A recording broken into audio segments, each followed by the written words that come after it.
तुम्हारा genital wards. Wards समझते हो, वार्ड्स किसको बोलते हैं? एक होता है मोल और दूसरा होता है वार्ड्स, दो चीज का होता है। मोल समझते हो, मोल किसको कहते हैं? मोल किसको कहते हैं? तिल जैसा जो उठा हुआ रहता है ना, उसको हम लोग मोल कहते हैं। और वार्ड्स किसको कहते हैं? स्किन का कहीं पे ग्रोथ हो जाना, ठीक है, एक जैसा मतलब स्किन है, यहीं पे स्किन का तुम्हारा बगल में ग्रोथ हो गया है, ठीक है, थोड़ा सा वैसा नहीं रहेगा वो वार्ड्स। तुम्हारा पूरा स्किन ग्रोथ एकदम सटा हुआ नहीं रहेगा, हल्का सा तुम्हारा उखड़ा हुआ रहता है, ठीक है, वैसा ही टाइप का जैसे तुम्हारा ये, या फिर किसी का पैर में देखना बहुत ज्यादा जो चलता है ना, फिरता है, पैर पे प्रेशर पड़ता है तो अंदर में तुम्हारा वार्ड जैसा फॉर्मेशन होने लगेगा, ठीक है। तो कहीं भी स्किन का ऊपर में कहीं भी स्किन का अगर जो ग्रोथ हो जाता है ना हल्का सा, उसी को हम लोग वार्ड्स बोलते हैं, ठीक है। और जो मोल होता है वो तुम्हारा वहीं पे एक जगह पे रहेगा, लेकिन वार्ड जो रहता है ना वो तुम्हारा हल्का बड़ा ग्रोथ होता है, ठीक है, और वो स्किन का ग्रोथ होता है, लेकिन मोल तुम्हारा स्किन का ग्रोथ नहीं होता है, ठीक है। तो ये तुम्हारा डिफरेंस होता है वार्ड्स और मोल्स में, बहुत स्लाइट डिफरेंस है, लेकिन देखोगे ना तो पता चल जाएगा कि दोनों में डिफरेंस कितना है, ठीक है। तो आज हम लोग वही डिस्कस करेंगे तुम्हारा कि जेनाइटल वार्ड्स कैसे, तुम्हारा कौन सा वायरस होता है, कैसे फैलता है, ठीक है। तो सबसे पहले हम लोग देखते हैं introduction. The genital warts are sexually transmitted disease that is caused by certain types of human papilloma virus। तो ह्यूमन पैपिलोमा HPV वायरस से होता है तुम्हारा ह्यूमन पैपिलोमा वायरस। तो ह्यूमन पैपिलोमा वायरस का भी ना बहुत सारा टाइप होता है, ठीक है, लेकिन जो तुम्हारे जेनाइटल वार्ट्स होगा ना वो बस दो टाइप से होगा, ठीक है। आगे हम लोग देखते हैं कौन कौन सा टाइप से होता है, बस दो टाइप का ये वायरस आएगा जिससे कि तुम्हारे जेनाइटल वार्ट्स का फॉर्मेशन होगा। तो मेनली तुम्हारा वायरल डिजीज है, और वायरल में तुम्हारा कौन सा virus? Human papilloma virus, HPV virus, ठीक है, इससे होता है। तो it causes warts, small bumps और growth around the genital areas, rectum and mouth. तो यहाँ पे देखो तुम्हारा ये दिख रहा है यहाँ पे कैसे ये स्किन का ग्रोथ हुआ है पूरा, इसी को हम लोग वार्ट्स देखते हैं। एकदम ड्राई, कैसे बंजर जमीन देखो कैसे ड्राई ड्राई ड्राई ड्राई रहता है, उसी तरह तुम्हारा स्किन का ग्रोथ हो जाएगा, ठीक है, उसी को हम लोग जेनाइटल वार्ट्स बोलते हैं। जो तुम्हारा आसपास में पूरा स्किन का ग्रोथ जेनाइटल एरिया में, तो तुम्हारा या पेनिस के पास में, तुम्हारा वेजाइना के पास में, रेक्टम के पास में, या फिर माउथ के पास में। तो यहाँ मेनली अफेक्ट तुम्हारा यही चार जगह तुम्हारा अफेक्ट करता है जेनाइटल वार्ट्स, ठीक है। और it affects both men and women, जरूरी नहीं है कि बस फीमेल को होगा, बोथ मेल और फीमेल दोनों को होता है। तो वायरल डिजीज है, और वायरस में भी कौन सा डिजीज? ह्यूमन पैपिलोमा वायरस, ठीक है। तो ये है तुम्हारा जेनाइटल वार्ट्स। नेक्स्ट हम लोग देखते हैं इसका कॉजेटिव एजेंट और मोड ऑफ ट्रांसमिशन। तो कॉजेटिव एजेंट बताया तुम लोग को कौन सा है? Human papilloma virus. तो इसका भी दो टाइप 6 और टाइप 11। तो जेनाइटल वार्ट्स जो कॉज करेगा वो तुम्हारा कौन सा कॉज करेगा? ह्यूमन पैपिलोमा वायरस, और उसमें भी तुम्हारा ह्यूमन पैपिलोमा वायरस का टाइप 6 और टाइप 11, यही दो तुम्हारा मेन रिस्पॉन्सिबल होता है ह्यूमन पैपिलोमा वायरस जो कि जेनाइटल वार्ट्स कॉज करेगा, ठीक है। इसका बाकी टाइप्स भी होता है, लेकिन बाकी टाइप्स तुम्हारा बस यही दो टाइप्स तुम्हारा कॉज करेगा जेनाइटल वार्ट्स को, ठीक है, बाकी टाइप्स तुम्हारा जेनाइटल वार्ट्स कॉज नहीं करता है, ठीक है। तो नेक्स्ट है तुम्हारा मोड ऑफ ट्रांसमिशन। तो मोड ऑफ ट्रांसमिशन कैसे होगा? तो direct skin to skin contact during the sexual activity. तो ड्यूरिंग सेक्सुअल एक्टिविटी के टाइम में जब स्किन से स्किन कांटेक्ट हो रहा है, किसी को जेनाइटल वार्ट्स हुआ है, ठीक है, और उसका स्किन से तुम्हारा स्किन कांटेक्ट हो रहा है, वेजाइना या पेनिस का कांटेक्ट हो रहा है स्किन से, तो वैसे तुम्हारा फैलता है। मोड ऑफ ट्रांसमिशन तुम्हारा ट्रांसमिट होगा एक से दूसरे पर्सन में। फिर contact with HPV infected lesions और other part of body such as mouth. तो तुम्हारा HPV इन्फेक्टेड लेशंस, लेशन किसको बोले थे? थोड़ा सा भी कहीं पे छिला हुआ, मान लो पूरा फुल वार्ट्स फॉर्मेशन नहीं हुआ है वहां पे, ठीक है, लेकिन थोड़ा सा भी वहां पे छिल गया है या फिर स्किन पे तुम्हारा दिखा है लेशन, खरोंच लगता है तो कैसे छिल जाता है ना। तो उसी तरह से अगर थोड़ा सा भी तुम्हारा लेशन है, छिला हुआ है, थोड़ा सा घाव हो गया है, ठीक है, तो वहां से भी अगर कॉन्टैक्ट में आ रहा है, वैसा चीज से भी तुम्हारा कॉन्टैक्ट में आएगा, तभी तुम्हारा एक से दूसरे पर्सन में फैलता है ये, ठीक है। और नेक्स्ट है तुम्हारा from infected mother to the child during the delivery. तो ये तो तुम लोग को पता है, हमेशा पता है, मदर से चाइल्ड में सिर्फ डिलीवरी के टाइम में, जब तक तुम्हारा बेबी वेजाइनल डिलीवरी नहीं होगा, वेजाइनल पाथ से, वो बर्थ कैनाल से नहीं गुजरता है, तब तक उसमें नहीं फैलेगा, ठीक है। तो वेजाइनल डिलीवरी जैसे ही तुम्हारा ये डिलीवरी के टाइम में भी, तो कौन सा डिलीवरी बोले? वेजाइनल डिलीवरी, ठीक है, नॉर्मल डिलीवरी जिसको हम लोग बोलते हैं, ऑपरेशन वाला नहीं, ठीक है। तो जब भी नॉर्मल डिलीवरी में तुम्हारा क्या होता है, वेजाइना से बेबी बाहर निकलता है ना, तो वेजाइना से बर्थ कैनाल से जब तक बेबी पास नहीं करेगा, तब तक तुम्हारा मदर से चाइल्ड में इन्फेक्शन नहीं फैलेगा, ठीक है। और उसी समय जैसे डिलीवरी होगा, तो डिलीवरी के समय मान लो मदर को है, और वो जब डिलीवरी होगा तो वेजाइना में तुम्हारा क्या हुआ, बेबी कांटेक्ट में आएगा वेजाइना के समय, है ना। तो वेजाइना में तुम्हारा वार्ट्स था और बेबी भी कांटेक्ट में आ रहा है, तो फिर मदर से चाइल्ड में तुम्हारा ट्रांसमिशन होता है, ठीक है। तो ये चीज है तुम्हारा मोड ऑफ ट्रांसमिशन, समझ गए सब कोई? तो नेक्स्ट हम लोग देखते हैं इसका रिस्क फैक्टर। कौन कौन से लोग हैं जिसमें तुम्हारा ज्यादा रिस्क होता है कि जेनाइटल वार्ट्स हो सकता है, ठीक है। तो people who are at risk factors for genital, पहला कौन है? Having multiple sexual partners. तो वैसे इंसान जिसका एक से ज्यादा सेक्सुअल पार्टनर हो, तो वैसे में तुम्हारा कौन से आते हैं? सेक्स वर्कर्स या प्रोस्टिट्यूट्स लोग जो होते हैं, है ना, वो लोग तुम्हारे हो जाते हैं मल्टीपल सेक्सुअल पार्टनर्स। तो वैसे में क्या होता है, पता नहीं होता है ना किसी को कि है कि नहीं है बीमारी, लेकिन वैसे में तुम्हारा क्या होता है, ज्यादा से ये तुम्हारा मतलब मान लो कि 90% रिस्क पे ये लोग रहते हैं कि कोई भी सेक्सुअली ट्रांसमिटेड डिजीज इन लोग को हो सकता है। ठीक है, 90% तुम्हारा 100% तो नहीं कहेंगे, लेकिन हाँ 90% रिस्क पे जरूर होते हैं ये लोग। ठीक है, नेक्स्ट तुम्हारा not using protection during the sexual contact. तो तुम्हारा फिजिकल बैरियर मेथड जो बताए थे, use of condoms, female condom male condom अलग अलग आता है ना, तो यूज अगर वो प्रोटेक्शन यूज नहीं कर रहे हैं सेक्सुअल कांटेक्ट के समय में, तो उस समय भी तुम्हारा क्या होता है, एक से दूसरे ये पर्सन में फैलेगा। नेक्स्ट है तुम्हारा हैविंग हिस्ट्री ऑफ एसटीआईज, जिसको पहले से कोई भी सेक्सुअली ट्रांसमिटेड इन्फेक्शन हो चुका है। ठीक है, एसटीआई का क्या है, सेक्सुअली ट्रांसमिटेड इन्फेक्शंस। ठीक है, तो वैसा इंसान जिसको पहले कोई भी सेक्सुअली ट्रांसमिटेड इन्फेक्शन हुआ है, जरूरी नहीं है कि जेनाइटल वार्ड्स ही हुआ हो। ठीक है, कोई भी सेक्सुअली ट्रांसमिटेड इन्फेक्शन हुआ है ना, तो उसको तुम्हारा रिस्क रहता है कि उसको और दूसरा भी सेक्सुअली ट्रांसमिटेड डिजीज पकड़ सकता है। ठीक है, उसको चांस होता है कि उसमें वो डिजीज होगा। नेक्स्ट है तुम्हारा people with weak immune system such as people who smoke. तो वैसे लोग जिसका इम्यूनिटी कम हो, जरूरी नहीं है बस स्मोकिंग वाला सिगरेट पीने वाला कहीं बोल रहे हैं, नहीं, तुम्हारी इम्यूनिटी कम बहुत कारण, कोई बीमार भी होता है तो इम्यूनिटी कम होता है ना, किसी को लॉन्ग टर्म मिलने से, कोई कैंसर पेशेंट है उसमें भी इम्यूनिटी कम होगा, किसी को अभी अभी तुम्हारा ऑर्गन ट्रांसप्लांट हुआ है उसमें भी इम्यूनिटी कम होगा, है ना। तो बहुत सारे लोग जिसका भी तुम्हारी वीक इम्यून सिस्टम है, उसका तुम्हारा ज्यादा चांस होता है कि तुम्हारा इन्फेक्शन उसमें फैलने का चांस ज्यादा होगा। और लास्ट है तुम्हारा not received vaccination against HPV. तो अभी तक हम लोग जितना पढ़े थे सेक्सुअली ट्रांसमिटेड डिजीज, उसमें किसी का वैक्सीन नहीं था, देखे थे, किसी का भी वैक्सीन था प्रिवेंट करने के लिए नहीं, लेकिन तुम्हारे जेनाइटल वार्ड्स के लिए वैक्सीनेशन है। ठीक है, एचपीवी के लिए तुम्हारे ह्यूमन पैपिलोमा वायरस का तुम्हारा वैक्सीनेशन है, अभी आया हुआ है। ठीक है, तो वैसे इंसान जिसको वैक्सीन नहीं मिला है उसके लिए, उन लोग में भी तुम्हारा ज्यादा चांस होता है कि जेनाइटल वार्ड्स कॉज हो सकता है। ठीक है, तो इसका तुम्हारा वैक्सीनेशन पढ़ाएंगे हम, कौन सा वैक्सीन है, कितना डोज होता है, कब दिया जाता है, सब चीज पढ़ाएंगे आगे। ठीक है, तो ये चीज याद रखना कि जो भी वैक्सीनेशन नहीं लिया उसमें भी तुम्हारा रिस्क फैक्टर पे रहेंगे, उन लोग को भी चांस होगा तुम्हारा ये एक से दूसरे पर्सन में फैलने का चांस ज्यादा होगा। ठीक है, ये हो गया तुम्हारा रिस्क फैक्टर। नेक्स्ट हम लोग देखते हैं साइन एंड सिम्टम्स, कैसा तुम्हारा दिखता है साइन एंड सिम्टम्स, अगर दिखेगा जेनाइटल वार्ड्स किसी को हुआ है, फीमेल को मेल को। ठीक है, तो साइन एंड सिम्टम्स मेनली तुम्हारा देख रहे हो occurs 1 to 8 months after exposure. देख लो कितना लंबा इसका इंक्यूबेशन पीरियड जा रहा है। ठीक है, मान लो अगर कोई आज कांटेक्ट में आया है किसी के साथ, तो उसका साइन एंड सिम्टम्स 1 से 8 महीना के बाद उसको शो होना शुरू करता है। ठीक है, तो ये तुम्हारा साइन है, और उसमें भी तुम्हारा 90% ऑफ केस में तुम्हारा सिम्टम्स ऑकर नहीं होगा। ठीक है, तो 90% ऐसे लोग होंगे ना जो जिसमें तुम्हारा सिम्टम्स दिखेगा ही नहीं जेनाइटल वार्ड्स का। ठीक है, जेनाइटल वार्ड्स का सिम्टम्स दिख नहीं रहा है लेकिन उसमें है। ठीक है, वो इन्फेक्शन फैलाने का क्षमता रखता है। ठीक है, उसमें सिम्टम्स नहीं दिख रहा है, लेकिन हाँ उसके साथ जो भी सेक्सुअल कांटेक्ट में आएगा, जब अगर इसमें सिम्टम नहीं है तो उसको कांटेक्ट में आने पे उसमें सिम्टम शुरू हो सकता है, दिखना शुरू हो जाएगा।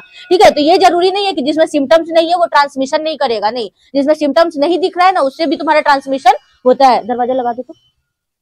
ठीक है, उसमें भी तुम्हारा ट्रांसमिशन होने का चांस होगा, लेकिन 90% ऑफ केस ऐसा होगा जिसमें कि तुम्हारा ट्रांसमिशन नहीं है, सॉरी सिम्टम शो नहीं करता है। और अगर शो करेगा तो क्या है, skin growth of colour brownish, white, pale, yellow, pink, red और फिर ग्रे। तो इतना कलर में तुम्हारा जेनाइटल वार्ड्स का तुम्हारा ये जब ये ग्रोथ होता है तो इतना या तो ब्राउन कलर होगा, व्हाइट कलर होता है, पेल येलो कलर का होगा, पिंक रेड होगा या फिर ग्रे कलर का, इतना कलर में तुम्हारे जेनाइटल वार्ड्स का ग्रोथ होता है। देखो यहाँ पे दिख रहा होगा तुम्हारा ये छोटा छोटा दिख रहा है, ये सब ये सारा ये तुम्हारा वेजाइना के पास का जेनाइटल वार्ड है। वही पेनिस में देखोगे तो ये देखो यहाँ पे तुम्हारा दिख रहा है।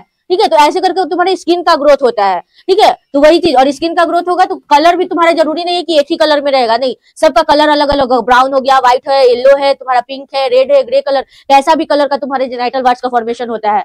ठीक है, can be in cluster form और of single growth. Cluster form of single growth का मतलब एक ही जगह पे बहुत सारा, है ना, जैसे देख लो यहाँ पे एक ही जगह पे बहुत सारा तुम्हारा फॉर्मेशन हुआ है ना। जैसे फूल गोभी देखे हो कैसे रहता है, एक कली में तुम्हारा बहुत सारा ऊपर से दिखेगा, उसी तरह से तुम्हारा ये रहता है, तुम्हारा जेनाइटल वार्ड्स का भी उसी तरह दिखेगा।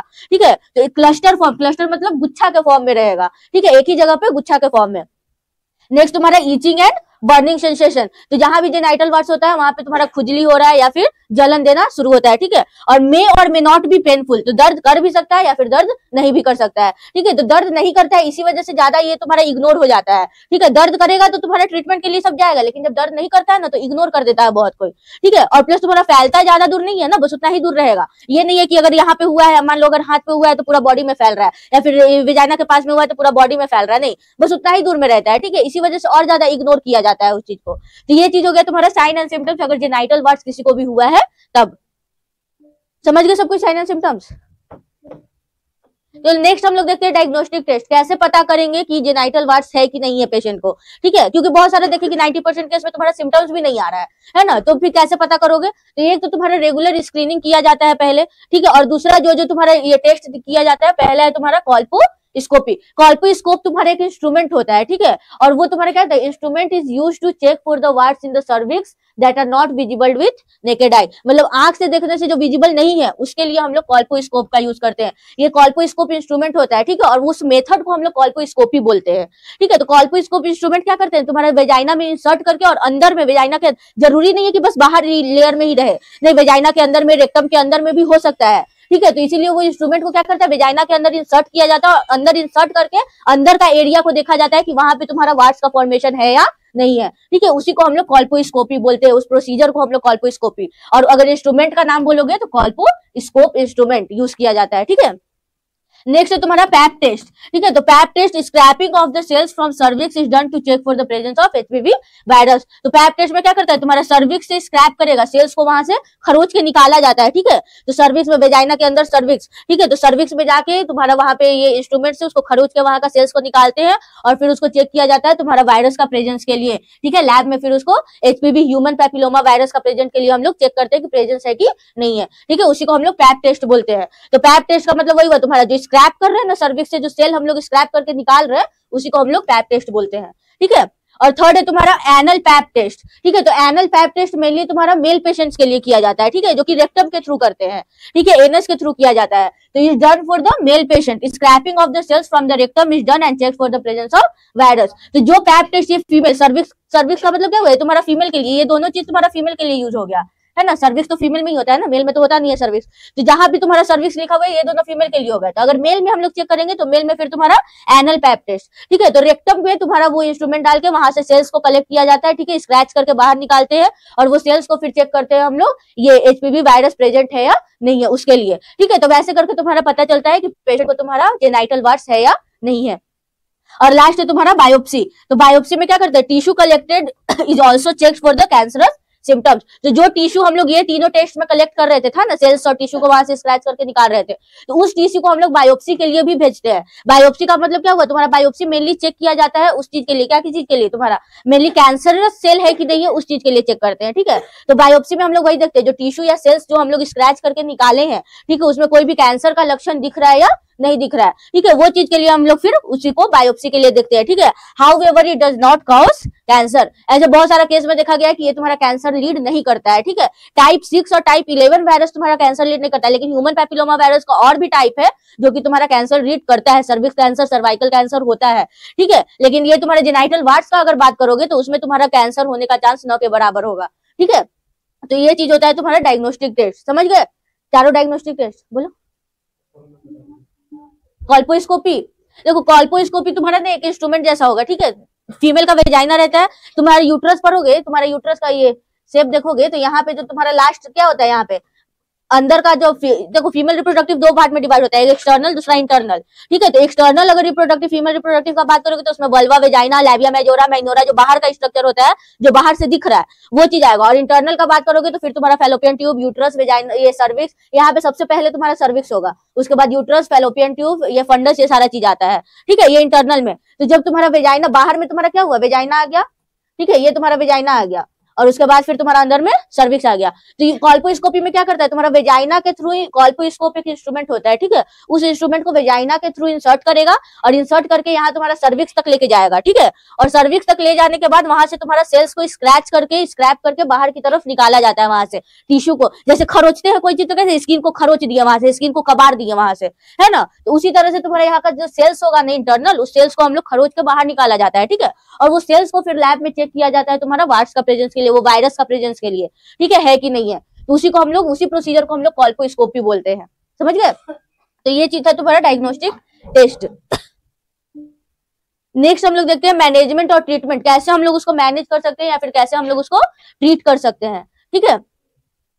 तो तुम्हारा मैनेजमेंट और ट्रीटमेंट में तुम्हारा genital wards usually disappear on their own with in 6 month. तो 6 महीना में खुद पे खुद ठीक हो जाता है, ठीक है। लेकिन अगर नहीं ठीक हो रहा है तो उसके लिए कुछ कुछ तुम्हारा ट्रीटमेंट किया जाता है। तो पहला ट्रीटमेंट है तुम्हारा ऑइंटमेंट या फिर लिक्विड एप्लीकेशन। तो तुम्हारा स्किन का ग्रोथ है तो हम लोग ऑइंटमेंट ही लगा सकते हैं, ठीक है। स्किन है ना, ऊपर से तुम्हारा ग्रोथ हो रहा है तो ऑइंटमेंट, टॉपिकल ऑइंटमेंट लगा सकते हैं या फिर तुम्हारा लिक्विड एप्लीकेशन किया जाता है। तो कौन कौन सा है तुम्हारा, ये सब नाम है तुम्हारा ऑइंटमेंट का, पोडोफाइलिन, पोडोफिक्स, ट्राइक्लोरोएसिटिक एसिड और बाइक्लोरोएसिटिक एसिड, ठीक है। तो ये 4 तुम्हारा मेडिसिन का नाम है। पोडोफाइलिन बोलो या फिर पोडोफिक्स बोलो, ये सारे तुम्हारे एक तरह से एंटीवायरल ही है ये भी, ठीक है। एंटीवायरल ड्रग्स है, वायरस से हो रहा है ना, तो ये भी तुम्हारा एक तरह से एंटीवायरल ड्रग है, लेकिन ऑइंटमेंट फॉर्म में या फिर लिक्विड फॉर्म में, ठीक है। तो पोडोफाइलिन, पोडोफिक्स या फिर ट्राइक्लोरोएसिटिक एसिड या फिर बाइक्लोरोएसिटिक एसिड, तो ये 4 मेडिसिन तुम्हारा ऑइंटमेंट फॉर्म में आता है। और this can be either applied by the patient themselves और बाय द मेडिकल प्रोफेशनल्स। तो या तो पेशेंट खुद लगा पा रहे हैं तो खुद ठीक है, नहीं तो फिर जो मेडिकल प्रोफेशनल्स होते हैं हॉस्पिटल्स में फिर उन लोग को लगाया जाता है। तो स्वैब स्टिक समझते हो, बताया स्वैब स्टिक कैसा होता है। तुम्हारा कॉटन बड देखे हो, कॉटन बड में दोनों साइड तुम्हारा कॉटन रहता है ना, रुई रहता है। तो स्वैब स्टिक में क्या रहेगा ना, बस एक साइड रहेगा, ठीक है। एक साइड तुम्हारा रुई रहेगा और एक साइड तुम्हारा कुछ नहीं रहता है, ठीक है। तो उसी तरह से उस कॉटन बड में, वो स्वैब स्टिक में जहाँ पे कॉटन है वहां पे वो ऑइंटमेंट लिया जाता है या लिक्विड में उसको डिप किया जाता है और उसके बाद फिर अप्लाई किया जाता है, ठीक है। तो एक स्वैब स्टिक एक बार अप्लाई करने के बाद फेंक दो, फिर दूसरा स्वैब स्टिक से फिर से अप्लाई करते हैं। वही स्वैब स्टिक पे दोबारा ऑइंटमेंट या दोबारा लिक्विड नहीं डालते हैं, ठीक है। अगर वैसे करोगे तो क्या होगा, तुम्हारा पूरा ऑइंटमेंट कंटामिनेट हो गया, फिर वो ऑइंटमेंट तुम कभी और यूज नहीं कर पाओगे, है ना। तुम एक बार यूज किया, मान लो यहाँ पे मेरा घाव था, हम उसको साफ कर रहे थे, हम साफ किया और उसके बाद फिर से हम ऑइंटमेंट इसी पे डालेंगे तो क्या होगा, ट्यूब में से इसमें तो मेरा माइक्रो ऑर्गेनिज्म आ गया स्वैब स्टिक में और यही माइक्रो ऑर्गेनिज्म फिर से ट्यूब में चला जाएगा, है ना। तो इसीलिए कभी भी एक स्वैब स्टिक को एक बार यूज, सिंगल यूज के लिए होता है, एक बार यूज किया, अगर साफ भी कर रहे हो ना या लगा रहे हो दवाई, एक बार दवाई लगाए फेंक दो, फिर दूसरा स्वैब स्टिक लो, अगर नहीं कंप्लीट हुआ उतना में तो दूसरा स्वैब स्टिक लो, फिर से नया से फिर से अप्लाई करो, ठीक है। तो वैसे करके अप्लाई किया जाता है। तो ये हो गया तुम्हारा ऑइंटमेंट या फिर लिक्विड एप्लीकेशन। तो this medication works by stopping the blood flow to the warts. तो कैसे तो तुम्हारा दवाई काम करेगा, तो जो तुम्हारा ब्लड वेसल्स, जो ब्लड सप्लाई कर रहा था वार्ड्स में, जो स्किन का ग्रोथ करवा रहा था, वो क्या करेगा, ब्लड सप्लाई को कट कर देगा। ब्लड सप्लाई तुम्हारा कट हो गया, ग्रोथ, ब्लड सप्लाई जाना रुक जाएगा तो ग्रोथ अपने आप रुक जाएगा, ठीक है। तो इसी को हम लोग ऑइंटमेंट यही काम करता है। Patients are advised to avoid the sexual contact during the treatment phase. तो जितना दिन उसका ट्रीटमेंट फेज चलेगा उतना दिन पेशेंट को सेक्सुअल कॉन्टैक्ट से मना करने से मना किया जाता है, ठीक है। क्यों, क्योंकि फिर वो ट्रांसमिट कर देगा, अपने पार्टनर में भी ट्रांसमिशन हो जाएगा उसका। इसीलिए ट्रीटमेंट फेज के टाइम में भी तुम्हारा सेक्सुअल कॉन्टैक्ट अवॉइड करने के लिए कहा जाता है, समझ गए। तो ये था तुम्हारा फर्स्ट ट्रीटमेंट। अब नेक्स्ट से तुम्हारा कुछ कुछ सर्जिकल मेथड होता है जो कि तुम्हारा वार्ड्स रिमूव करने के लिए किया जाता है, ठीक है। वो तुम्हारा ऑइंटमेंट फॉर्म में, अगर ऑइंटमेंट से हो गया ठीक, लिक्विड से हो गया ठीक, अगर नहीं हो रहा है तो फिर सर्जिकल इंप्रूवमेंट किया जाता है। उसके अलावा फिर और कोई तुम्हारा ये मैनेजमेंट या ट्रीटमेंट नहीं है उसका, ठीक है। तो या तो 6 महीना में खुद चला गया, अगर नहीं जा रहा है तो ऑइंटमेंट पहले अप्लाई करो, नहीं उससे भी नहीं खत्म हो रहा है तो फिर तुम्हारा सर्जिकल ट्रीटमेंट। तो कुछ कुछ सर्जिकल ट्रीटमेंट तुम्हारा सबसे पहला है इलेक्ट्रोकॉटरी, ठीक है। इलेक्ट्रोकॉटरी में क्या करता है, burns away the warts. Electrocautery ना एक तुम्हारा मशीन टाइप का होता है, ठीक है।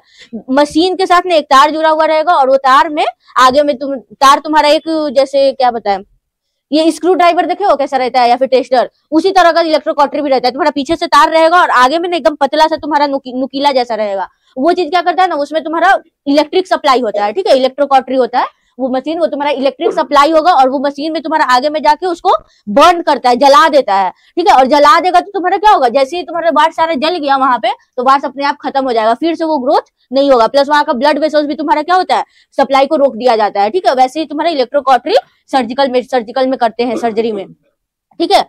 नेक्स्ट है तुम्हारा क्रायोथेरेपी या फिर फ्रीजिंग मेथड। तो क्रायोथेरेपी या फ्रीजिंग मेथड, इसमें तुम्हारा क्या इलेक्ट्रिसिटी का यूज किया है। और क्रायोथेरेपी या फ्रीजिंग मेथड में तुम्हारा ये ठंड, कोई भी चीज को कोल्ड का यूज करते हैं, ठीक है। It uses the liquid nitrogen to freeze and destroy the warts, ठीक है। फ्रीज मतलब क्या, एकदम उसको फ्रीज कर देना, एकदम ठंडा कर देना उस जगह को, ठीक है। तो ठंडा करने के बाद फिर वो अपने जितना एकदम बहुत ज्यादा उसको ठंड से एक्सपोजर दोगे ना तो वार्ड्स अपने आप वहां से हट जाएगा, ठीक है। गल के हट जाता है, ठीक है। तो वो चीज किया जाता है तुम्हारा क्रायोथेरेपी में। थर्ड है तुम्हारा लेजर ट्रीटमेंट। अगर इससे नहीं करना है तो ये सब, तो थर्ड है तुम्हारा laser treatment. Laser light is used to destroy the blood vessel supplying to the warts. तो जो ब्लड वेसल तुम्हारा वार्ड्स में ब्लड सप्लाई पहुंचा रहा था, ऑक्सीजन हीमोग्लोबिन लेके जा रहा था, उसी को क्या करेगा, कट कर देगा, ठीक है। लेजर ट्रीटमेंट क्या करेगा, वही ब्लड सप्लाई को रोक देता है। ब्लड वेसल जो सप्लाई कर रहा था उसको कट कर दिया, ब्लड सप्लाई रोक दिया, तो वार्ड्स का ग्रोथ नहीं होता है, वार्ड्स फिर अपने आप तुम्हारा वो ये हट जाएगा, ठीक है। वार्ड्स तुम्हारा निकल जाता है, फिर वो चीज होता है तुम्हारा लेजर ट्रीटमेंट में। और लास्ट है तुम्हारा लूप इलेक्ट्रोसर्जिकल एक्सीजन प्रोसीजर, ठीक है। लीप का फुल फॉर्म क्या है, लूप इलेक्ट्रोसर्जिकल एक्सीजन प्रोसीजर। तो इसमें क्या होता है, electrically charge wire loop is used to remove the warts, ठीक है, mainly done to remove warts from the cervix. तो मेनली कहां से, तुम्हारा सर्विक्स से, फीमेल में, ठीक है। तो सर्विक्स में जो वार्ड्स, अंदर में जो वार्ड्स है तुम्हारा, ठीक है, सर्विक्स मतलब क्या हुआ, वेजाइना के अंदर चला गया ना, अंदर में जो वार्ड्स है उसके लिए फिर तुम्हारा लीप। तो ये भी तुम्हारा इलेक्ट्रोकॉटरी के जैसा ही होगा, ठीक है, लेकिन इलेक्ट्रोकॉटरी तुम्हारा ऊपर का सरफेस के लिए हो गया, टॉपिकल स्किन के ऊपर जो बाहर से दिख रहा है, ठीक है, लेकिन जो अंदर, जैसे तुम्हारा सर्विक्स चला गया अंदर में, वेजाइना के अंदर में जो चला गया, उसके लिए फिर तुम्हारा ये होता है, लीप प्रोसीजर किया जाता है, ठीक है। तो इसमें भी तुम्हारा इलेक्ट्रिकली चार्ज वायर लूप ही होगा, लेकिन उसको अंदर इंसर्ट करके, और अंदर में तुम्हारा कैमरा पे वो ये टीवी लगा हुआ रहता है, ठीक है, इंसर्ट करोगे ना तो वो इंस्ट्रूमेंट में तुम्हारा कैमरा भी रहेगा, तो वो तुम्हारे टीवी पे दिखेगा कि तुम कहाँ इंसर्ट कर रहे हो किस चीज को, और वहां पे फिर तुम्हारा वो टीवी पे देखते हुए फिर उसको वार्ड्स को वहां पे तुम्हारा ये जलाया, बर्न किया जाता है, ठीक है, बर्न करके उसको हटाया जाता है। तो वो चीज होता है तुम्हारा लीप प्रोसीजर में, समझ गए। तो ये 4 तुम्हारा सर्जिकल इंटरवेंशन है जो कि तुम्हारा यूज करते हैं हम लोग ट्रीटमेंट, जेनाइटल वार्ड्स का ट्रीटमेंट में। सबसे पहले यूज करेंगे ऑइंटमेंट का, अगर ऑइंटमेंट से नहीं ठीक हुआ तब फिर सर्जरी पे जाएंगे, ठीक है। तो ये चीज हो गया तुम्हारा ट्रीटमेंट और मैनेजमेंट।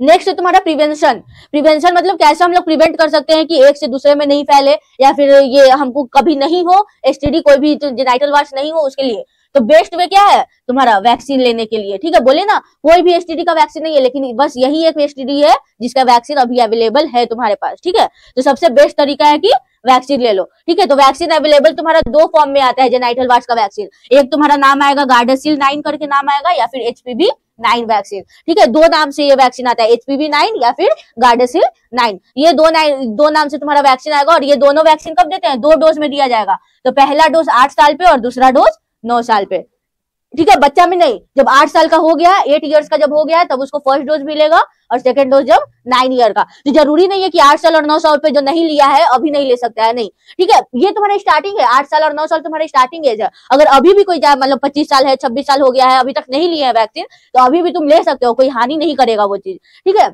तो जरूरी नहीं है कि 8-9 साल पर मिलता है, नहीं, जो नहीं लिया है उसको बाद में भी मिल सकता है, लेकिन स्टार्टिंग तुम्हारा 8 ईयर्स पे होगा, ठीक है। तो फर्स्ट डोज 8 ईयर्स पे और सेकंड डोज 9 ईयर्स पे। और इसका डोज और रूट कितना है, तो 0.5 ml देते हैं IM। तो IM दोगे तो कहाँ पे, या तो डेल्टोइड मसल या फिर वेस्टर्स लैटरालिस। तो 8 साल और 9 साल पे मेनली हम लोग डेल्टोइड मसल पे ही देते हैं। वेस्टर्स लैटरालिस कहाँ का मसल है, कहाँ का था वेस्टर्स लैटरालिस मसल, थाई का है ना, थाई का मसल्स, ठीक है। तुम्हारा 3 मसल बताए हैं, एक तुम्हारा बटक का मसल जिसको हम लोग ग्लूटियल मसल बोलते हैं, है ना, थाई का मसल जिसको हम लोग वेस्ट्रस लैटरालिस मसल बोल रहे थे, और आर्म का मसल जो यहाँ पे है उसको हम लोग डेल्टोइड मसल बोलते हैं, ठीक है। तो जब 8 और 9 साल के बच्चे में हम लोग स्टार्ट करेंगे तो हम लोग ज्यादातर हम लोग डेल्टोइड मसल में ही देंगे, ठीक है। और 0.5 ही ml देना है ना, तो डेल्टोइड मसल में हम लोग आराम से दे सकते हैं। डेल्टोइड मसल में तुम्हारा 1 ml तक तुम्हारा दिया जाता है IM, इससे ज्यादा तुम्हारा डेल्टोइड मसल में नहीं देते हैं। अगर 1 ml से ज्यादा तुमको इंजेक्शन देना है ना, तो फिर तुम्हारा ग्लूटियल मसल यूज किया जाता है, जो बटक वाला मसल होता है, ठीक है। और उसमें भी एक तरफ कम से कम 3 ml, 3 या फिर 4 ml, उससे ज्यादा नहीं, ठीक है। अगर मान लो किसी को 8 ml इंजेक्शन देना है IM, तो 4-4 ml करके दोनों साइड में दिया जाएगा फिर, ठीक है। दोनों बटक में 4 ml इस साइड राइट में, 4 ml लेफ्ट में, ठीक है, वैसे करके देते हैं। लेकिन अगर डेल्टोइड में दे रहे हो तो 1 ml से ज्यादा हम लोग कभी भी IM डेल्टोइड में नहीं देते, ये चीज याद रखना, ठीक है।